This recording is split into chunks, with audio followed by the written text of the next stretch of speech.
ముఖ్యమంత్రులుగా, మంత్రులుగా, ఎమ్మెల్యేలుగా ఈ వేదిక మీద కూర్చున్నాం. నిన్నటి వరకు ఈ వేదిక మీద ఉన్న చాలా మంది అక్కడ కార్యకర్తలలో కూర్చున్నారు. మీలో ఉన్న వాళ్ళకే అవకాశాలు వచ్చి ఇలా ఎమ్మెల్యేలు అయ్యి ఈ వేదిక మీద కూర్చున్నారు. మీలో ఎమ్మెల్యే అర్హత లేని వాళ్ళు లేరని కాదు, కొన్ని ప్రత్యేకమైన పరిస్థితుల్లో పార్టీ కొంతమందికి అవకాశం ఇచ్చింది, కొంతమందికి అవకాశం రాలేదు.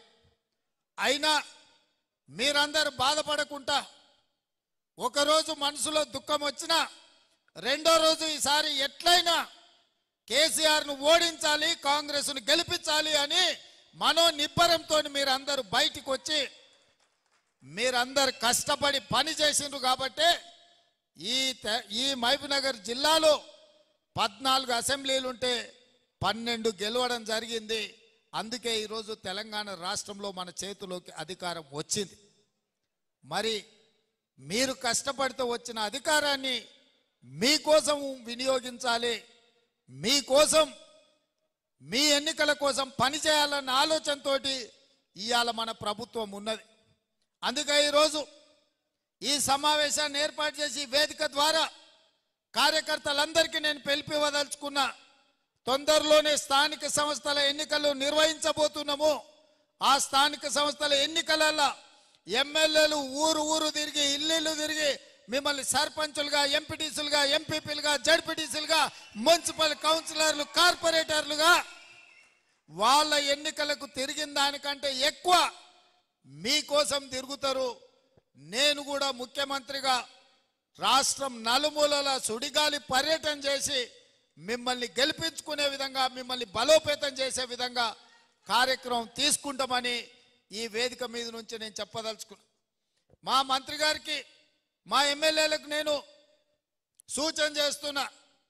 ఎక్కడెక్కడైతే టెంపుల్స్ ఉన్నాయో టెంపుల్స్ కమిటీలు, మార్కెట్ కమిటీలు, ఇంకా ఇతర నామినేటెడ్ పోస్టులు ఏమేమి ఉన్నాయో, లైబ్రరీ చైర్మన్లు మా మిత్రుడు సంపత్ చెప్తున్నాడు, నామినేటెడ్ పోస్టులు ఏవేవైతే ఉన్నాయో కార్యకర్తలకు, కష్టపడ్డ వాళ్లకు అవకాశం రానోళ్లకు అవకాశం ఇచ్చి వాళ్ళందరినీ కూడా తక్షణమే ఆ పదవులలో కూర్చోబెట్టాలని చెప్పి వేదిక మీద ఉన్న ఎమ్మెల్యేలందరికీ నేను ఆదేశాలు ఇస్తున్నా.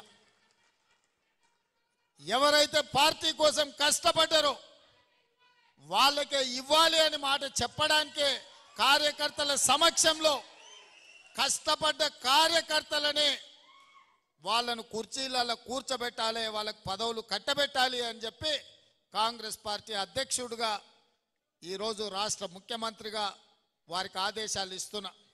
ఇదే కాదు, 2021 జూలై 7 నాడు మొదటిసారి తెలంగాణ రాష్ట్ర కాంగ్రెస్ పార్టీ అధ్యక్షుడిగా నేను బాధ్యతలు తీసుకున్న 3 సంవత్సరాలు నిరంతరం మీరు నాతో నిలబడి పాదయాత్రలో కావచ్చు, ధర్నాలలో కావచ్చు, దీక్షలో కావచ్చు, కేసీఆర్తో కొట్లాడినప్పుడు వీరోచితంగా మీరు కొట్లాడినరు.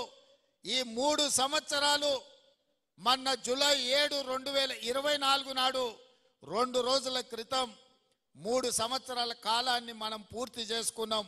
ఈ 3 ఏళ్ళు మీరు కష్టపడి కడుపులో పెట్టి చూసుకొని భుజాల మీద మోసిండ్రు. కాబట్టి ఇవాళ పిసిసి అధ్యక్షుడి నుంచి తెలంగాణ రాష్ట్రానికి నేను ముఖ్యమంత్రి అయినా ఎప్పటికీ కార్యకర్తలను గుర్తు పెట్టుకుంటా.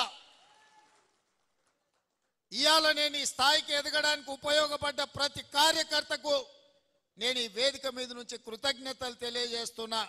ఈ పదవి నాయకుల వల్ల వచ్చింది కాదు, ఈ పదవి కార్యకర్తల వల్ల, మీ కష్టం వల్ల వచ్చిన పదవి. ఈ పదవి మీ అభ్యున్నతి కోసమే ఉపయోగించాలన్న ఆలోచనతోటి ఇవాళ మిమ్మల్ని అందరినీ కలుసుకోవడానికి వచ్చిన. అందుకే మిత్రులారా, ఈ 3 ఏళ్లలో ఎన్నో కష్ట సుఖాలను చూసినాం, ఎన్నో ఒడిదుడుకులను చూసినాం. ఉప ఎన్నికలలో డిపాజిట్లు పోయి 3700 హుజూరాబాద్ ఎన్నికల్లో ఓట్లు వచ్చినప్పుడు పని అయిపోయింది, రేవంత్ రెడ్డి పడిపోయిండు, కాంగ్రెస్ ఇంకా లేవదు అని చెప్పి కొంతమంది సునకానందంతో సంతోషపడ్డారు. కానీ ధైర్యం కోల్పోకుండా 1.5% ఓట్ల నుంచి 40% ఓట్లకు కాంగ్రెస్ పార్టీ పెరిగి